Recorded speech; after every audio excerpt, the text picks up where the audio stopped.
এক দল যায় আর এক দল আসে, এটাই বাংলাদেশের প্রকৃত চিত্র।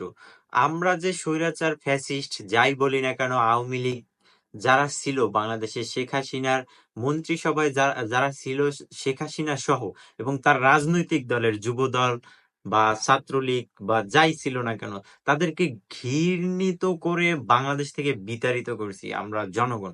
কিন্তু তার পিছনে কারণ ছিল বিভিন্ন জায়গায় চাঁদাবাজি, মারামারি, খুনাখুনি, এইসব কিছুই।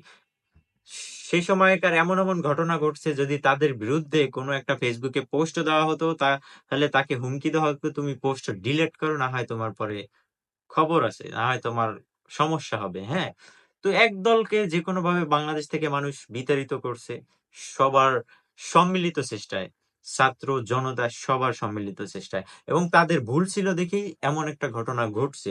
যদি তাদের ভুল না থাকতো তাহলে আওয়ামী লীগের সাথে এমন ঘটনা ঘটতো না। কিন্তু সেম পথেই হাঁটছে আবার বিএনপি। বিএনপির যারা নেতাকর্মী আছে তারা কিন্তু বিভিন্ন জায়গায় বিভিন্ন অপকর্ম করে যাচ্ছে, এবং সেগুলা এখনকার সময়ে সোশ্যাল মিডিয়ার জেনারেশনে বা যুগে কোনো কিছুই গোপন থাকে না। তা এখনকার সময় সবাই বলা যায় একটা সাংবাদিক, কারণ সবার হাতেই একটা স্মার্টফোন আছে, বা ছোট ফোন থাকলেও সেটা থেকে ভিডিও ধারণ করা যায়, তথ্য ধারণ করা যায়, সেই তথ্যগুলা কিন্তু জনসম্মুখে প্রকাশ্য হয়। তো তেমনই একটি তথ্য আমাদের কাছে প্রকাশ্য আসে, যেখানে এক যুবদল নেতা সে প্রকাশ্য চাঁদাবাজি করছে এবং হুমকি ধামকি দিচ্ছে মানুষকে, যদি চাঁদা না দেওয়া হয় তাহলে কিন্তু তাকে মারধর করা হয় এবং অনেক ধরনের খারাপ আচরণ করা হয়। হ্যাঁ, অনেককে ওই বিএনপি কে চাঁদা না দিলে অনেককে গুমের ঘটনাও বাংলাদেশে এই ৬ মাসে ঘটে গেছে, এবং অনেককে হত্যাও করা হয়েছে, যার সাথে বিএনপি নেতারা সরাসরি ভাবে জড়িত। তো আপনার মতামত কি? আমরা বাঙালি কি সারা জীবন কারো না কারো গোলাম হয়েই থাকবো? সেই ২০০ বছর আমরা যখন গোলামি করেছিলাম সেই ইংরেজদের, যে তারপরে থেকে পাকিস্তানিদের, তারপরে থেকে এভাবে একের পর এক আমরা গোলামির শিকার হয়েই যাচ্ছি। তাহলে আমাদের স্বাধীনতাটা কোথায়? অবশ্যই আপনি বলে যাবেন। আমরা কি আবার নতুন কোনো ফ্যাসিস্টের হাতে আমরা পড়ছি কিনা বা পড়তে যাচ্ছি কিনা? অবশ্যই সবাই সাবধান হবেন। তো চলেন দেখে আসি সেই ভিডিও চিত্র, সেখানে আসলে কি ঘটনা ঘটছে।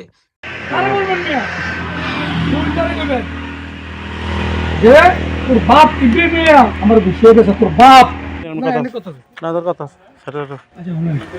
আপনি এনে এসে চাকরি করবেন, সুন্দরভাবে চাকরি করবেন, আসার বাবুর ভালো ভাইকে চাকরি করবেন নাকি গালের ভাত মাত আছে নাকি যে সব খেলেন একবার খেলেন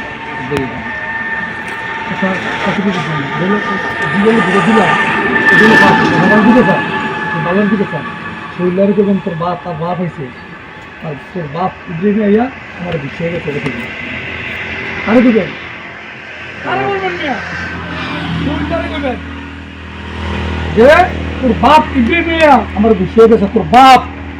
আর এটা কাজ বন্ধ রাখবেন, কাজ বন্ধ রাখবেন এখানে এলাকাত আউল ফল চলাফেরা করে মতের কাছে ভূত আসছে হাতে মাইনে আকাম কুকাম করে এখানে মিতে রাইতে মহিলা নিয়ে আকাম করে কেন বলছি আপনি মহিলা নিয়ে যদি একবার ছাপাও মহিলা নিয়ে আকাম কুকাম করে এখানে অনেক বান্ধি লই কম তোর বলছি সামনের দিকে আরে একবার